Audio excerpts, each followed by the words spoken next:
Alright folks, with GCD, we are back, and welcome back to some more choices. As you can see, I've added a couple backgrounds. I thought it would brighten up the show a little bit because I just don't like that there's just this empty space within the rest of it. And of course, I don't want to just get rid of my face cam and do just gameplay. Of course, I want to, add my own thoughts and opinions and experience on it and, give my reactions to it.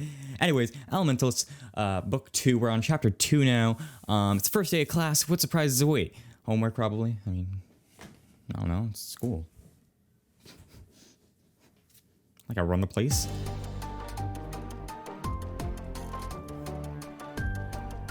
Oh, I love this music so much. How to make a great game. Step 1, make great music. Music is just killer. Chapter 2, in session. In his series of spells the following morning, you and Beckett discussed the strange man who appeared in Penn Square yesterday. Aster basically said his power was off the charts. Were our parents friends with a lot of powerful attuned or what? He seemed more interested in making your acquaintance than reminiscing about your parents. Perhaps he heard that you vanquished Rafe. But Atlas helped with that, and this guy totally ignored him. He's been pretty grumpy about it. He didn't trust him at all. I can't stop thinking about how, in my vision, he said he was happy to be back. But why did he go away in the first place? What about you? Do you feel ready to face him again? Or yet that inevitable meeting occurs? Honestly, I don't know if I can be ready. This guy seems way too unpredictable. But I do know that I'm worried about what he's capable of. He didn't seem malicious. Didn't seem malicious. He didn't. I don't know what to tell you guys.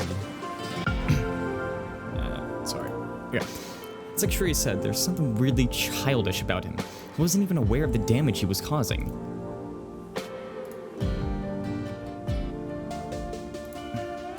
I'm not sure mass destruction can be written off as childish. If we hadn't helped out, what would have happened to all those pedestrians? Sorry about that, I just had to turn my dehumidifier off back there so it didn't make too much noise. Anyways, I'm not saying he's not dangerous, but I don't think he means to be. That might help me reason with him the next time I see him. And then there's that weird thing my power did when I was trying to get his attention. Good morning, class, and welcome to History of Spells. Made her way too chirpy. A young woman passes swiftly on her way.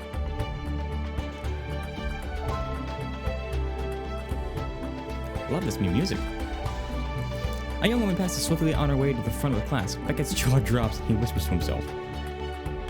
No, it can't be. I have something fun planned for today. I dare say by the time you leave, you'll be wishing it wasn't over.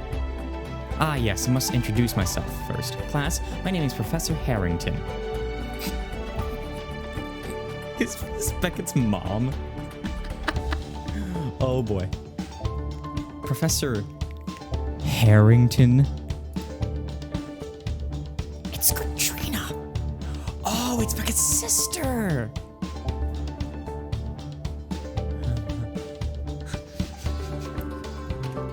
Hello, this is so funny. Oh man, this is priceless.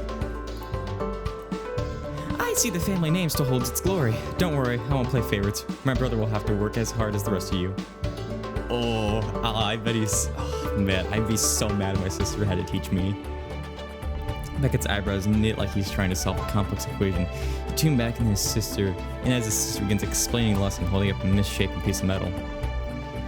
The weapon forging spell can be traced back to the Knights of the Round Table. It was first used to create Excalibur. Knights of the Round Table? Excalibur? Weapons forging spell? Beckett, your sister's awesome.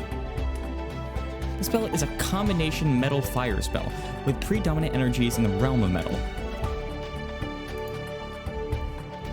The first step is to focus your fire magic into a forge, heating it to extreme temperatures while keeping it controlled. Once that's done, it's a matter of melding, shaping, and re-solidifying the metal into the shape you desire. Okay. The metal on her hands, which she's been melting and reforming as she speaks, has become a long sword with its gleaming jewel on its hilt. Dope! Katrina floats a hunk of metal into each student's desk and tells you to begin. You turn back at eagerly. Your sister just forged a freaking sword. That's epic. I've never wanted to impress a teacher so much in my life. Slow down, Kian. All second-year spells are dual element. This won't be a simple matter to... So I just had to make a forge, huh? Your fire magic comes to you with ease, heating to extreme temperatures between your palms. The air around it shimmers with heat. Keep it controlled, show off, turn it purple. Okay, she said keep it controlled. With a disciplined hand, you concentrate the heat between your palms. The flames turn a searing blue. Easy peasy. Fantastic technique over there, Mr. Lynch. I might even call you natural. Oh, why, thank you. Thanks, Professor. I guess today's a good day for fire magic. Besides you, Beckett speaks dryly, flames roiling between his palms. There's a reason we learned a flame spell as our first day as freshmen, you know. Complexity comes into play when adding metal to the mix. I'm a metal dude. Come on. With a wave of his hand, he adds the block of metal to the flame. He twists his wrists and the metal starts glowing. He slowly shapes it into a long, thin rapier. And then when he's lets the flames extinguish, you see the Pendergast crest carved into its hilt. With better understanding of the alloys used, I could have produced a more superior result, but I dare say this will suffice. It's pretty cool, but I happen to know a thing or two about metal myself. Watch and learn, rookie. Your metal magic practically leaps into your bidding. You direct your chunk of metal into the flames where you instantly sense it turn soft and malleable. Energy thumbs through you, leaving you giddy. You feel like you could forge the mightiest weapon or the most intricate dagger. Forge it into a beautiful dagger, a double-edged sword, a sinister club. Okay, that's boring. A mighty dagger. Or wait, what? Beautiful dagger, whatever. I'm feeling elegant today. The flames constrict around the metal as you make your spiraling motion with your index finger. The metal compresses and swirls from along the blade. You flick your fingers a few times and the designs carve themselves into the hilt. The flames vanquish, leaving an intricate dagger on your desk.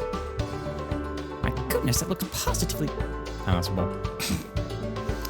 Though I should be concerned about your knack for forging weapons.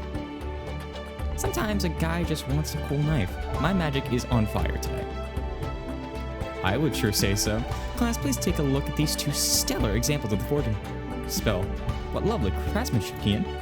And a fantastic touch with the Pendergast crest, Mr. Harrington. I have a feeling you two will be a pleasure to have in class. As she breezes away, you notice Beckett frowning at her back. Is everything okay? Seems like she's going to be a pretty fun professor, don't you think? That remains to be seen. Ooh, you know, use the weapon forging spells. Oh, the spells begin, boys. Spells begin. Alrighty, we're back. I apologize about that weird cut. I had to go do something real quick. Alright, as the classroom empties later, Katrina approaches you and Beckett in the hall, radiating with joy. She pulls Beckett into a tight hug. Aww. Surprise! I didn't want to give it away, but it was so hard to get this from you all ever. Katrina, why did you... Katrina releases him, then holds out a hand toward you. When you take it, you're surprised by her firm handshake. And you're Kian. I've heard so much about you. Seems you really helped my brother come out of his shell last year. I say it's been good for him. He seems so much more lively. Oh, Katrina, please. If you're going to talk Kian's ears off, do at least wait until I'm not present. I'd rather avoid the headache. I should insist you call me Professor Harrington, but I'll make an exception outside of class. Professor Harrington, that was a great lesson. Why are you here anyway? Let's not ask questions. Thank you. I'll admit I was nervous, but when I was trying to think of the lesson plan, I asked myself, what do college students find interesting? Making swords.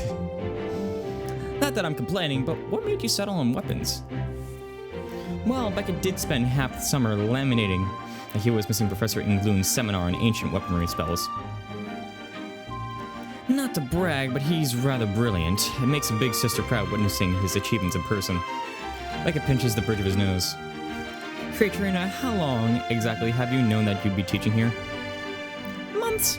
I asked Mother and Father to keep it under wraps because we both know that bragging can get rather tiring. Heaven knows they don't need another thing to brag about when it comes to you. Oh, Kian, I meant to mention this earlier, but I adore your fashion sense. I really need change. Dressing in black the first day of term was all the rage when I was an undergrad. It's a shame that few people follow tradition anymore. Thanks. I do what I can to stand out. Now, if I remember correctly, the dining hall is this way. Come, we must have lunch together. I like her. She's dope. I bet she's gonna be like a love option. Date your professor. She links one arm with Beckett and the other around you, then steers you both around campus, chattering all the while. In the dining hall, Katrina makes a beeline for your friends. She takes a seat and greets them one by one. Good morning, Atlas, Griffin, Shreya, Aster, and Zeph. It's a treat to meet you all at last. I'm Katrina Harrington. The Katrina Harrington? Tell me I'm not hallucinating and that's not that code is real, Burberry, whatever. How do you know who we are? I like to keep my identity and location under wraps. Beckett's spoken all about you. The chalkish upper classman, the walking Institute post, the second-rate comedian, the Entomb superfan, and Kian's socially inept, severe-looking twin. He sure seems to have done a succinct job describing each of us. When Katrina starts chatting with your friends, you take a seat beside Beckett, whose jaw is clenched. You whisper to him, "Hey, everything okay? You must be kind of shocked about all this." "Oh, I'm doing just peachy. It is already inserting yourself into my social circle. What more could I ask for?" If you're that much of a Thief fan, Katrina, you should check out the school games. The team's been doing really well. I did make the team in my day, but didn't have time to fit in with all the other extracurriculars. A shame that there are 30 hours in a day.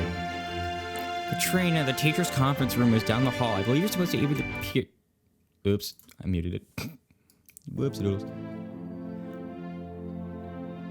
Ooh, a letter flutters down onto the table in front of you. You all stare at it for a moment. Is that for me?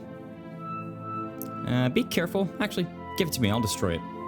What? No way. Nothing dangerous could get through the wards. You gotta open it. Have you forgotten that plenty of dangerous things have gone through the wards? I would agree with your brother, Kian. How about I give it a scan? I can check it for dangerous hexes, jinxes, toxins, and nefarious substances and spells. Katrina, this is no small matter. Oh, it's nothing. Allow me. She waves a hand slowly over the letter. It glows a faint blue and then fades back to its regular color. That's suspicious of my end. Maybe you have a secret admirer, Kian? Only one way to find out. You slip it from beneath the seal and the letter springs open in your hands. You begin to read the flourishing script aloud. Oh. Dearest Kian, my sincerest apologies for the mess I created yesterday. I behaved like an absolute ruffian, and I'm utterly embarrassed. Putting it behind us, making your acquaintance was a true pleasure. I'm certain you could teach me a thing or two about magic. Until the fateful day we meet again, I send the wishes of health and magical plenty your way. Do take care. My best, he who slumbers no longer, Cain of the earth and sky and all that lies between. Do I have to call him that every time? Like, can I just call him Cain? Like, it's just another way to mispronounce Cain, pretty much, so. As your voice fades, you feel a strange shiver race through you, as if an unfamiliar energy has settled down over you. You set the letter down. He certainly seems a lot friendlier on paper than in person, and he apologized for yesterday. I don't know. My father's always told me to never trust someone with a handlebar mustache. I don't know who this Cain is, but can't wait to meet him again. I don't trust him at all. I can't wait to meet him again, but not for the reasons I'm probably going to state. You can't be serious. Why not? He said sorry about yesterday and his letter sounded really nice. Besides, don't you want to know how he knows our parents? Didn't last year teach you anything? Good point. Yeah, taught me that the shadow monsters and creepy old men are bad. But this Cain guy's neither of those things. He's kind of quirky.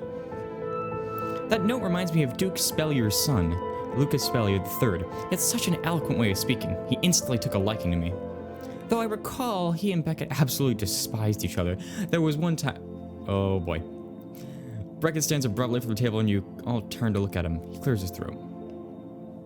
I have to get to my next class. Oh. Before you can react, he turns and strides toward the door. You glance at his plate, which is still half full of food. You haven't finished eating! You don't even have a class after this. Stand up and hurry out of the dining hall after Beckett.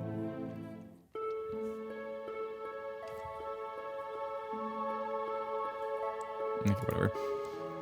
Is everything okay? You left in a pretty big hurry and you barely ate your lunch. I can't believe Katrina just showed up and inserted herself into my life once again. She's always butting in as soon as I carve a place for myself. She takes a deep breath and turns to you. Pardon my outburst. You don't need to trouble yourself with my grousing. It's a trivial matter. No, you're not getting away with that. You're upset, and I want to know what's wrong. You don't have to bottle it up. Beckett sighs, rubbing at his temples. I'm aware I sound foolish and paranoid, but it's just... Katrina just shines at everything she does. She always has, and I've always paled in comparison. How am I supposed to amount to anything at this school when my accomplished older sister has returned to steal the spotlight? So that's what this is about. Yeah, I could have told you that from the beginning. He's jealous. I'm going to take a walk, practice an air spell I've been developing. Allows one to reshape the clouds. Excellent for clearing the head. So now the illustrious Beckett Harrington can manipulate the actual clouds in the sky? No biggie. That's hardly difficult. You're welcome to come with me if you're so inclined. I would appreciate the company. Reshape clouds with Beckett while learning more about his worries regarding Katrina and help cheer him up. I would love to go with you and need to finish lunch. Why not? Who needs to eat, right? A little cloud gazing sounds perfect right now. It's like music you could sleep to. Well then, follow me. I know just the location.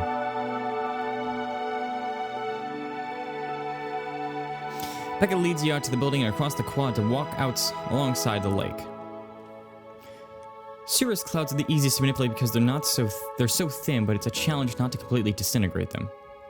He sweeps a hand slowly through the air. The clouds overhead start to ripple before they fade into nothingness. He sighs. Do you want to talk about what's bothering you? Beckett glances over at you, then lowers his hand to his side. Katrina should be on expeditions, studying new forms of magic, or reviving dying languages. Not teaching at Pendergast. It's like she's keeping an eye on me or something. Making sure I don't let the family down, or making sure I don't exceed any of her achievements. Are you sure about that? She seems genuinely happy to be here with you. I feel like you might be jumping to conclusions. Beckett scowls, glaring out over the lake. She's already insisting on hanging out with our friends. Surely you see how ridiculous that is. I mean, I don't know if she's insisting. She just wants to baby me the same way she did when we were children. Always hovering like a worried hen. It's absurd. I'm an adult now. Puffy clouds roll together overhead, darkening for a moment, then thinning when Beckett lets out another sigh. I don't need her constantly standing over my shoulder and checking to make sure I'm okay. She's just looking out for you, a little overbearing, pretty.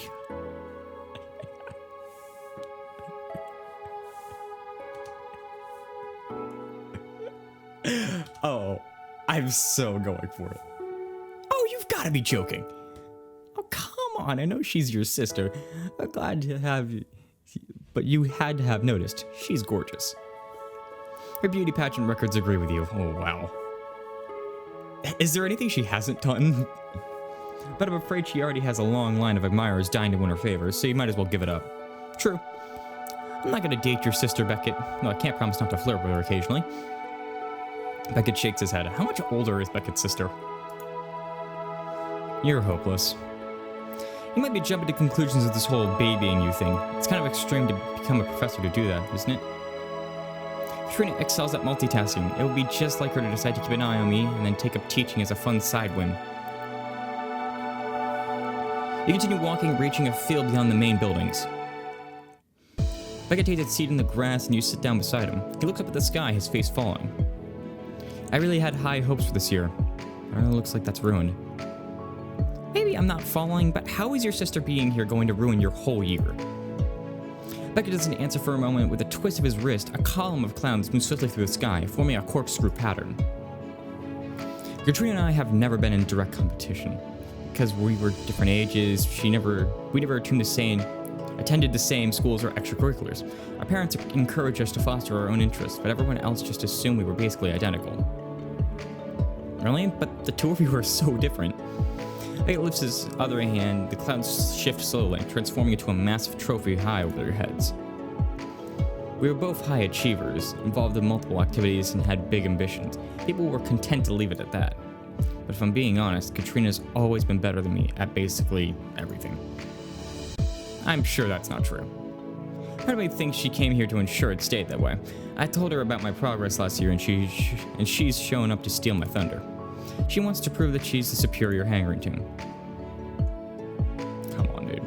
He stares at the ground, frowning. The clouds above, thin, turn into one flat blanket. Wow, I can't speak. Dulling the sunlight.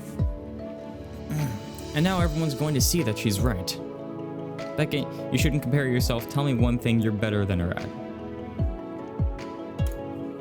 It doesn't matter how good you are at something compared to your sister. It doesn't have to be a competition. But she excels at everything she touches, and you're your own person, Beckett. You should just focus on doing what you want to do rather than worrying about how you measure up to Katrina. I have been doing more research on portal magic since last year. Despite its plethora of uses, it isn't a well-researched area of study. See? You have your own interests, Beckett. Your own achievements. That's what counts. Plus, you faced down a whole horde of shadow monsters last year, and even went toe-to-toe with a super powerful attuned. I suppose I did. And did Katrina do any of that? Well, with her list of accomplishments, who stitched it? Beckett, seriously. I suppose she didn't. Got him. There you go. Honestly, Beckett, I couldn't have gotten through last year without your help. Thank you, Kian. I'll try to remember that, and I hope you won't think poorly of Katrina because of my paranoia. I know she wants what's best for me and would never intentionally try to outdo me or lessen my accomplishments. She's a fantastic sister, but still. He looks out over the field and lets out another sigh. You nudge his shoulder over yours. Don't look so glum. I bet I've got the perfect way to cheer you up. Beckett raises a skeptical eyebrow at you. I get the sense that I don't have a choice anyway, but I am willing to hear out your suggestion.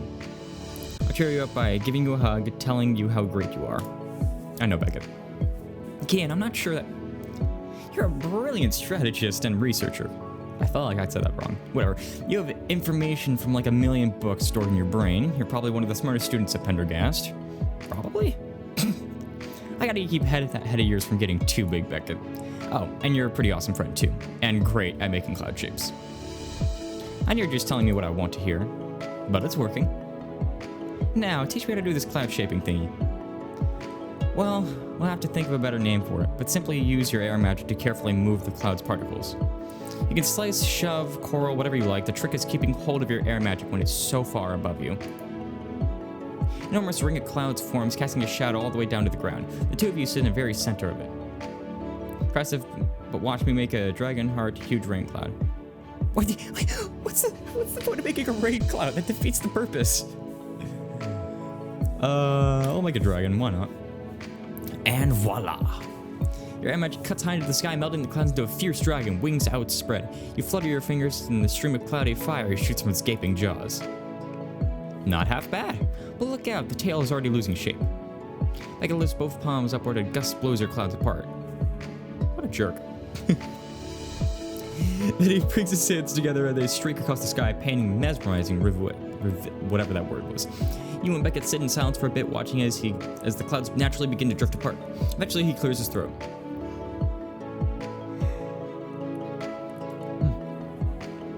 I think I managed to clear my head. You have an uncanny talent for helping me make sense of my thoughts. Thank you for listening. I'm here anytime you need it. I'll keep that in mind. You and Beckett sit in the field for a little while longer until the sky is transformed to a deep, cloudless blue. Later on, you and Atlas meet Dean Swan for your first paired lesson. You show her the letter before training begins. Just appeared out of thin air. I didn't think something like that would be possible given campus security. No, it shouldn't be. Great. And you really don't know this Kane person? Your parents didn't know him? Your parents may have, but there's no way to know for sure. However, I certainly don't. Are you sure you aren't keeping something from us? Don't know anyone named Kane. I get that it's not a common name, but maybe someone from your past? This may come as quite a shock considering how absolutely delightful I am, but I've always kept a rather small circle of friends. From what you've described, I'm certain I'd remember him. Well, there goes only a lead. Not necessarily. Kian, I'm sure you practiced your Prussians quite a bit over the summer. That's bound to help. Ooh, might be a little bit rusty, but it's worth a try. You close your eyes, letting your room's warmth seep into your skin. You try to ignore the feeling of Dean Swan and Alice's eyes on you. Aster. I keep forgetting that I named it Aster. Begins to swirl in front of your eyes, a pulsing mass of color is beginning to take shape. Ooh, we're back here. Come on, this has to gotta work, this has to. Young girl with blonde hair kneels on the floor of the dilapidated building, scraping a dull knife across the ruined simple paint on the hardwood. Please, please, please. She scrapes the last bit of paint before dropping the knife. Here we go. She runs for the door, hand outstretched, and meets a shimmering magic barrier, the impact sensor flying backward across the room. No! That's it? No! No! Why am I saying it? You fling your arms out wide as you come back to yourself. Kane, what is it? What's Kane up to? It wasn't Kane. It was that girl from the locket. She's trapped in some kind of house. She's all alone, Atlas. It's not a responsibility. After everything with Rafe, I'm not feeling up for another mission already. Speaking of, we haven't had much of a chance to catch up yet. I've been meaning to ask, how are the two of you feeling? Can't imagine what must be going through your minds. Especially you, Kian. Alice told me that you were the one to deliver the final blow to Rafe. It must still weigh on your conscience. Going forward, some of your decisions will sway your moral compass. Choose wisely. Oh no.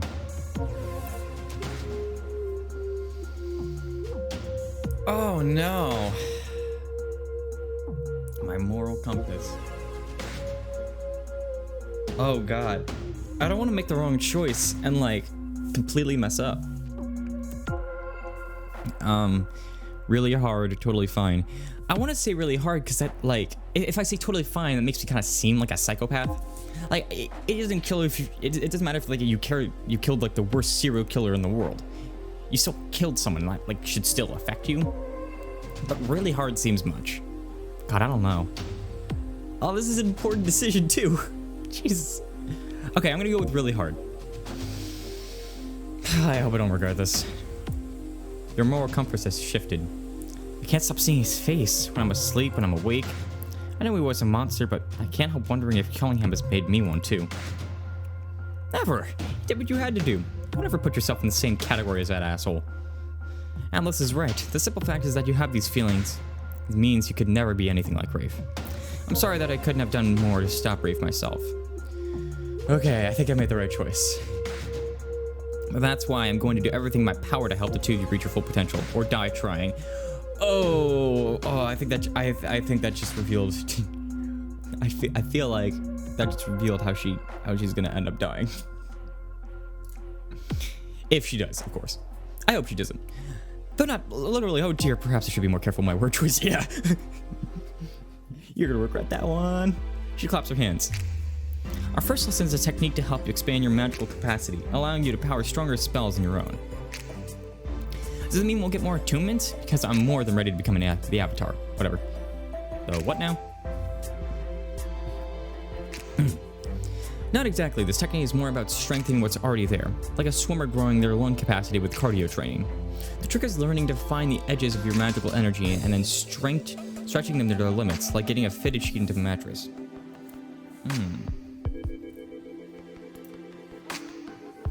Are we the mattress or the sheet in this analogy?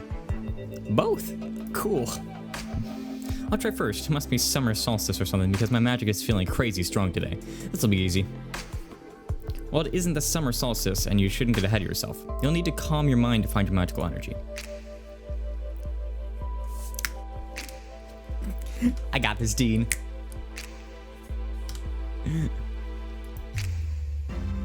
After a moment or two of focusing, you finally coordinate magical energy. Got it. Now what do I do again? Use the sheet analogy, grasp the edges, and stretch them to expand your magical core. You funnel your consciousness into a glowing beacon of your magical core. Though it's bright, you notice it seems small. Make it bigger first, try to stretch it.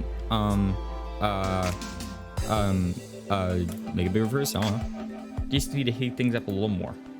Imagine the center of the sun burning hot and try to pump its energy into your core, but it starts to shrink. Ah, dang it. What the? Your conscious grapples with a faint sensation of your energy. You manage to get a slippery hold on it. Come on, you can do this, Kian. Put more energy into it. Grab the edges before they vanish. You dig deeper, screwing your eyes shut and trying to cultivate the tiny seed of your magical core. Kian, don't push yourself too hard. I just need to... Oh, I messed up. A few minutes later, you open your eyes, the glare of the sun igniting a throbbing in your head. You sit up and your surroundings swim into focus. What happened? I feel kind of sick. I told you not to push yourself. You fainted right into the marble. It's like my magical core just vanished. Dean Swan, what's going on? It's impossible. You're just doing it wrong. Watch me. Alice's eyelids flutter shut and his breathing becomes gentle. I can feel it. It's right there.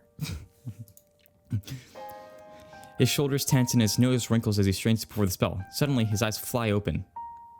It's gone! I don't feel my magical energy at all. Oh, did we just get the magic sucked out of us? He holds up his hand and snaps his fingers together, trying to conjure a flame, but only sparks appear. Now, don't panic. Alice, perhaps your magic has experienced a lull because of the daytime. That's never happened before, and Kian's a sunette. He shouldn't be having any problems. We're dying. This has to... We're dying. I'm way too young and to wither away and die. I'd rather just turn tuneless again. Turning tuneless is exactly what's happening. Teen Swan, what's going on? I don't know. This is highly unusual. Let's call it a day. Two of you should go to the medical wing. They might know more. I'll try to do some more research between meetings. We're just supposed to be okay walking around campus like a couple of tuneless kids in the meanwhile? Are you kidding? Oh, come on. Relax, dude. We've got at least 7 more chapters. Alright, you're fine. You close the Dean Swan for a second before tuning and storming out of the sun-out room. Desiree appears nuzzling against you and Mori. Yeah, he's scared. So am I. Go after him, Kian. He needs you right now. Dean Swan places a hand on your shoulder for a moment. She nods, and you run after Atlas, chasing to the center campus. Hey, Atlas, hold up. The same thing happened to me. Let's talk about it and, I don't know, figure out what we should do. He rolls around to face you, but instead of anger, you see fear in his eyes. I don't understand. When I was on the run, my magic was the only thing keeping me safe. I need it. How am I supposed to start my classes tomorrow when the one thing I have going for me isn't even going for me anymore? Flames shoot off his body, hitting bushes and scorching the grass. He curses and puts them out with a snap of his fingers. Magic's back!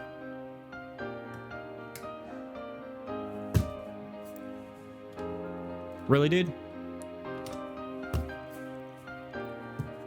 Some magic.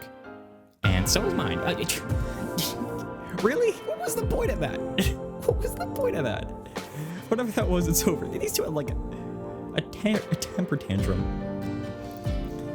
It was a blip, like what happened to me during the lunar solstice last year. Atlas crosses his arms, jaw tense. So, you're worried about your classes starting? You have your first class with me. I'll be there with you. Just forget about it. Whee! Desiree headbutts Atlas gently in the thigh. He places a hand on his head. Atlas, about school. Aren't you at least a little excited? What are you so afraid of? Just so used to having no friends. It was the right thing to do, and it helped me survive. Will those same tactics benefit me at Pendergast? I don't think so. I'm too old to change, to figure out how to be around people. Atlas, you're 19. You're not ancient. Dope, so it's like, what, 2 years older than I am now? Actually, about a year. Yeah, 19 years without a sleepover. Wow. Now I have a roommate I barely know how to talk to. I don't know much about teamwork. Desiree believes in you, and so do I. We're gonna handle tomorrow together. We're a unit. Twin of mine. Oh, unit, twin of mine, whatever. Let me guess, you've already done kontos supply shopping. Come again? Alice takes a piece of paper out of his pocket and shows it to you, eyebrows raised. Is that what that piece of paper was? I thought it was an old assignment from last year and threw it out. Oh, this is so good. I can't believe I'm already more on top of the school thing than you are. Might have to point out that neither of us have done our shopping yet, so we're both the problem student. Well, Penn Square's a portal wired away. Might as well get this over with. Oh my god, do you want to hang out with me? Do you? Actually, it's Desiree I want to hang out with. Yes. but I guess to be down with you tagging along too. I think this will help me feel better about, well, everything. Take a lesson, spend square to cheer him up, and spend some quality time with Desiree too. What are we waiting for? I'll let you handle it. Like.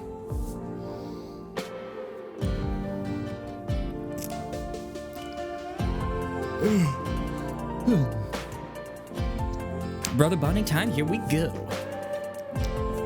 On second thought, I just remembered that errands take significantly longer the more people you bring. Oops, too bad. Snick. Kidding. Come on, let's get this show on the road. Snick! This right bounds at head of cities around Penn Square while you and Alice look over your supply list. It's funny, Professor Kontos let us use his stock last year. Now we need our own all of a sudden? I don't trust Professor Kontos. It's not off about him. He probably got tired of you and your friends skimming from his stash. He puts his shoulder under yours and steer you toward a shop. That was only once, and for a totally justified purpose, might I add. The interior of the Apothecary smells earthy and warm. You glance around for an attendant to help you, but the place seems deserted, whatever. The list says we need ground hellbeast tusk, angel feather, porcelain musk. Have you heard of any of these? Sounds like pretty basic stuff. Oh, I found the whatever. The what now? Yeah. Aster plucks an amber-colored bottle from the bottom shelf and stands. Troll puss.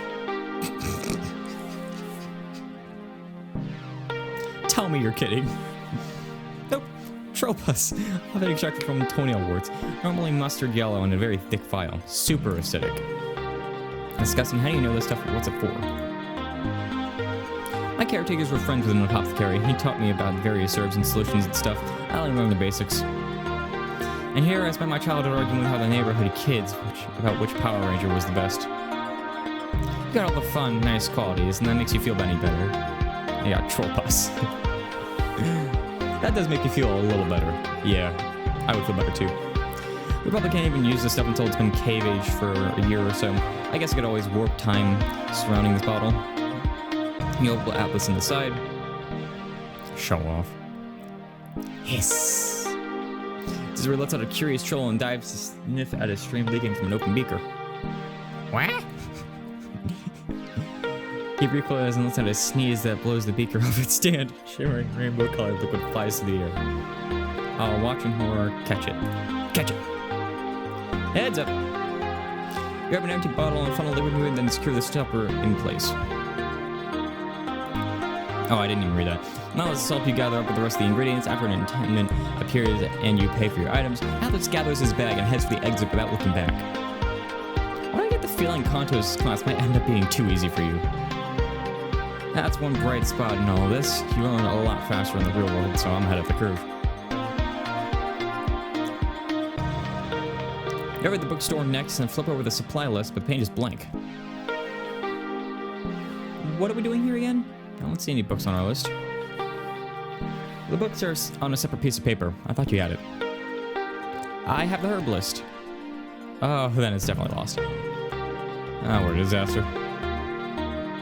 It shouldn't be that hard to figure out. Physical books are over here. It's just a matter of figuring out which should be for the NAD studies. Points out a shelf with a sign that says Pedagogics text on it. Okay, makes sense. Shouldn't be too hard. Yeah, foraging handbook, creepy children's book, story tome.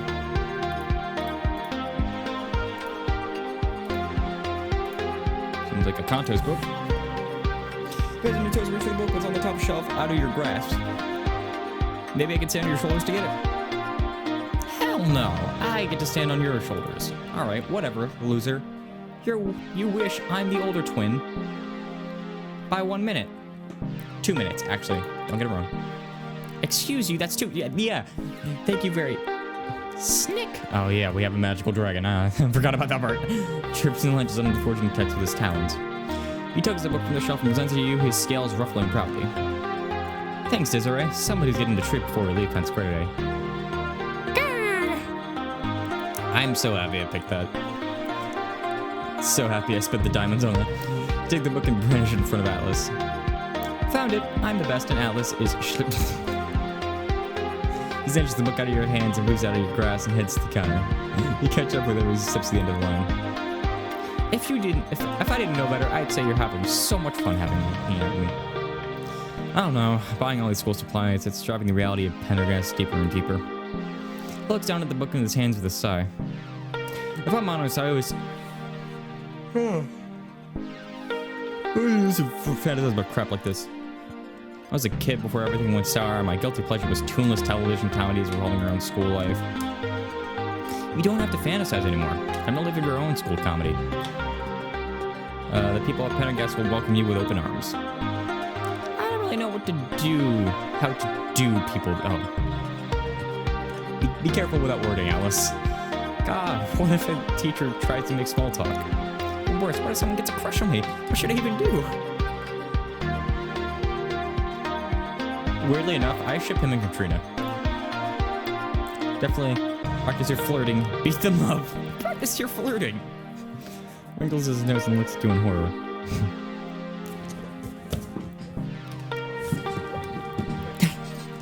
Falls out of the chair. No! No! Come on, I'm sure you'll sweep them off their feet. Give me your best line. I want to know what you got. Alice narrows his eyes and closes them and exhales deeply. He shakes at his shoulders and opens his eyes again.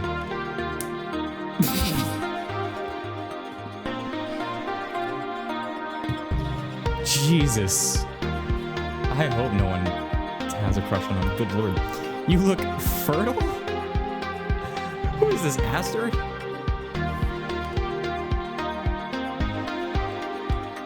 Stay away. Please stop. Alice punches you in the shoulder, then you both solve into laughter. Seriously, Alice, people will like you for who you are. You don't have to pretend here. This conversation is giving me the heebie-jeebies. Let's get back to discussion. Yeah, whatever. You laugh as you and Atlas step to the counter to pay your book. Okay.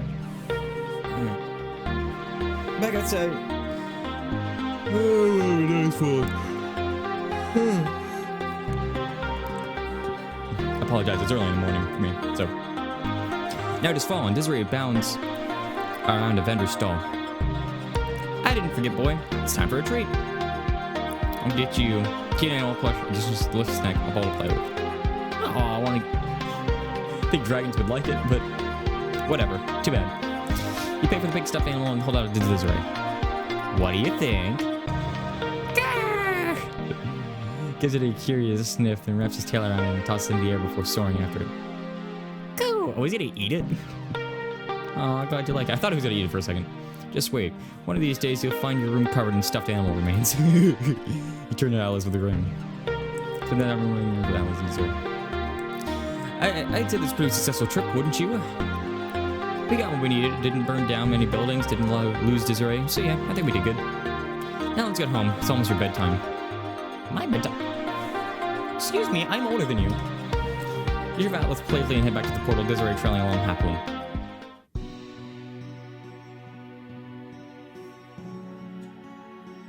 You took it a walk around the campus a few days later when you spot Griffin come out of the thief arena. You wave and head over to him. Hi, Griffin. Were you getting some extra practice, or...? No, I can. Cap had some news for me. Turns out he's going to be training me to take over as captain next year. Ooh. No way! He must be so excited. It's everything I could have wished for, I guess. It sounds less than enthusiastic. Is something wrong? I'd be lying to say if it was totally unexpected. I know I've been playing well for the last 2 years, and it's an honor Cap saw that. But I just applied for the Fortuna Reveler Scholarship, and that's a big commitment. As big as training to be team captain. I don't want to let Cap or the team down, but whatever I decide now affects next year, too. No pressure, am I right? Being captain, maybe you should step down. You have time to make your decision. I'd say you've got time. No one's in a rush. The captain sprung this on you right after you applied for your scholarship. That's a lot to handle all at once. Oh, excuse me. Tell me about it. I feel like I'm trying to figure out my game plan for this year and next year. You don't want to rush a decision like that. Just give yourself some time to figure out what's best for you. Griffin sighs and runs a hand down his face. Thanks for looking out for me, Kian. I just need to get used to the whole idea of being captain, and that's why Cap's training me. Anyways, I don't want to worry about all that right now. All this music, jeez. I have to head off for some field work. Ready? That's great. What are you doing? An earthquake hit off the coast off an island in the Pacific. A tsunami's on the way, and me and my cohort are going to fortify the beach. That sounds like a lot of responsibility. It is, but I'm working with the best Pendergast has to offer. It'll be an incredible learning experience and great magic practice. Now this is something you seem excited about. It's practically radiating on it for you.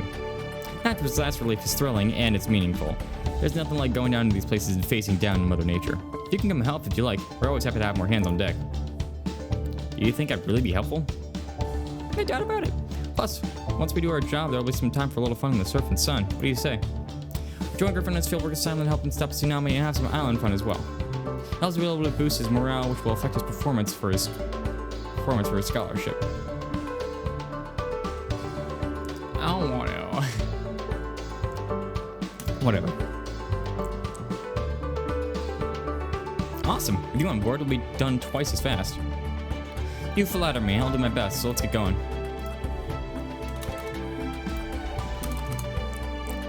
You and I clicked too fast. With the bright sun on your cheeks and the salty breeze blowing softly, you find it hard to believe an actual tsunami approaches this beach. Oh. Are we totally sure this is disaster relief, not just relief? Because this place is gorgeous. Humanitarianism does have its hidden bonuses, but trust me, this wave is moving inland with or without clouds overhead. The earthquake struck an hour ago, and it was a pretty big one, so we need all hands on deck. I'm glad you're here to help. Hey, what's the cyanide good for? Just point me in the right direction. I'm ready to get my feet wet. I'll keep that in mind for later, but for now, just for you to stand with him at the shoreline, where the water just barely wraps your ankles. One of the ways we control the effect of the wave is to raise the shoreline and pack the soil tightly. A simple compression spell will do. Rubbing his palms together, Griffin pushes them slowly against the air. You watch in awe as the beach ripples, drawing up like a shelf by several feet. That was unbelievable. Did you just re-sculpt the freaking face of the earth? A little bit.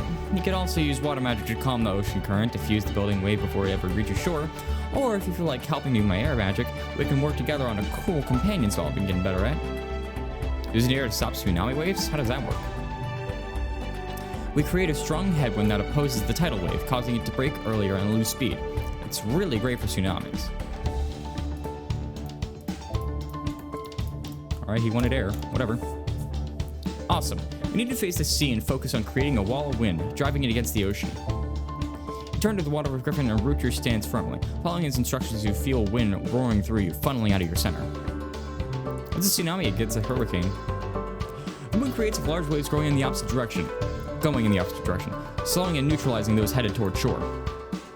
Great work. I don't think this tsunami stands a chance against us. He turns to gaze pensively across the gleaming blue sea, and you do the same, looking at the ocean stretching far into the distance. Copper for your thoughts? It is beautiful, isn't it? Trying to think how dangerous it'll be in just a few hours. I guess I was just thinking about how much I'll love doing this. It's kind of bittersweet for me, considering everything that's happened.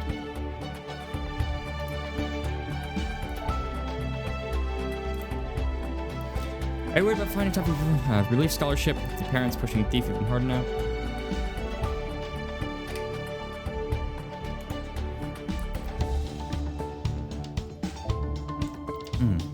They always believed thief was my destiny. Now they've got proof. I almost don't want to tell them. You don't have to do anything you're not 100% passionate about, Griffin. Your parents will have to understand. And don't you dare tell me you're thinking of giving this up for thief. You mentioned at the beach around you the other students working hard. No way, not give it up. You're saving people like a superhero. Don't you want to go down in history as Griffin Langley, the one who made the world a safer place? Odd title, but sure, why not? You nudge him and he corrects the smile, although it fades. I knew I was meant to work with the environment when my hometown had a harsh winter when I was young. The plants had trouble growing back. My route home from school was especially scraggly, so I started practicing warming the soil, coaxing the plants back to life, and transforming every yard and garden I passed by. As far as I'm concerned, it was the most beautiful spring I ever saw. See? You are meant to help the planet. It's bursting from your freaking fingertips. Nothing can stop you. He sighs and smiles alongside you. I'm glad you came along today, Ian. It takes a special kind of person to show this sort of stuff. that some sort of humble brag? Not saying you aren't a special kind of person. Griffin relaxes and shakes his head. Okay, enough of that. You still got about 15 miles to fortify. You ready to keep going? Oh, I'm only just getting started. I see. Ooh. Oh, I like this. As the afternoon wears on, the storm begins to roll in. You and the other students fortify the entire length of the beach, then pause to watch the churning waters. This looks ominous. Sometimes we put so much magic out into the environment to counteract what it does normally, it'll create energy bursts like this. You focus your magic onto the world around you and sense the strong armor everyone's magic has laid over the sand, air, and water. Here comes the storm. Griffin sweeps his arms out wide, and the beach pushes back against the oncoming waves, buffing them with raised plateaus of sand.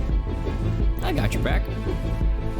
Hold your arms out straight, palms facing the waves, which crash back against themselves, breaking before they can crest. But even with your efforts combined, the wind begins howling and the clouds darken overhead. This calls for some air power. Griffin gets into a defensive posture, eyes on thickening clouds. Energy crackles at his fingertips as he prepares to let loose one last surge of magic. Help him, watch him. Help him? Let's do this. I'm right beside you. As the winds begin whistling, you, Griffin, and the rest of the students push your own air magic against it. The energies meet, the storm crests, and your combined magic cuts through the deluge. Ooh, pretty. The storm recedes, taking the crackling energy in the air with it. A gentle breeze blows over your face as the sun sets peacefully over the ocean. You were right. That was thrilling, and things are so peaceful again. Now that we've saved the day, let's have some fun. They're going to love this.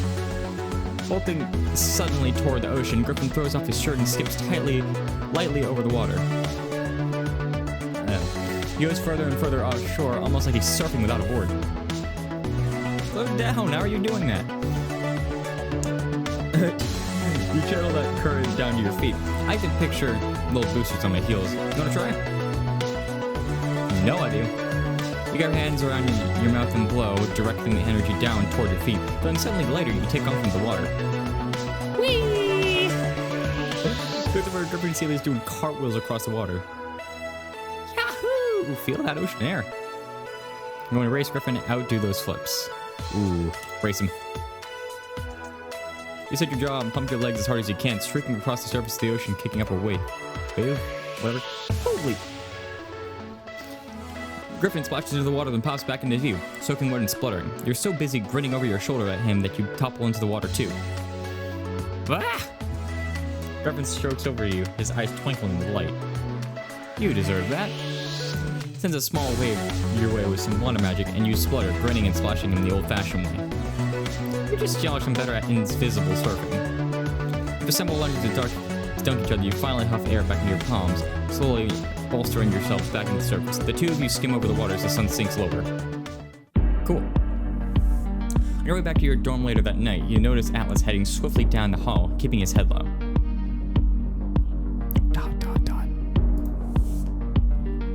That's weird. You try to catch up with him, following him to Dame Swan's office. He presses his ear to the door and then steps back and mutters a spell.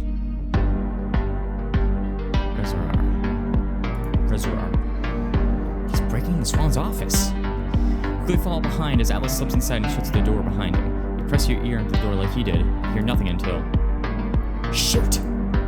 Something metallic clatters to the floor inside. You burst in the office, heart pounding. Atlas, what are you... You're just in time to see Alice disappear into the mirror beside Jean Swan's desk. I don't know what you're hiding, Alice, but I'm going to find out.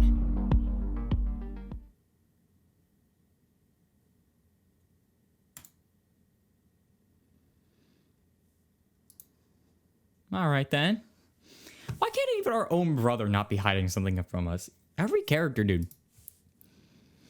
You still got a lot left to learn. Luckily, Atlas is willing to teach. Well, looks like he's going to have to teach me next time, because that's going to be all for this video. I hope you guys enjoyed. If you guys want to see more chapters from Choices, and more especially from the Elementalists, make sure you drop this video a like and subscribe. Turn on post notifications so you never miss a new video, especially from this series. I hope you guys are enjoying the series. I'm in love. I love this game, and hopefully we'll be able to catch up. So when chapters are getting posted more and more often again later on, I'll actually be able to do them as they release, and I think that'd be a lot of fun.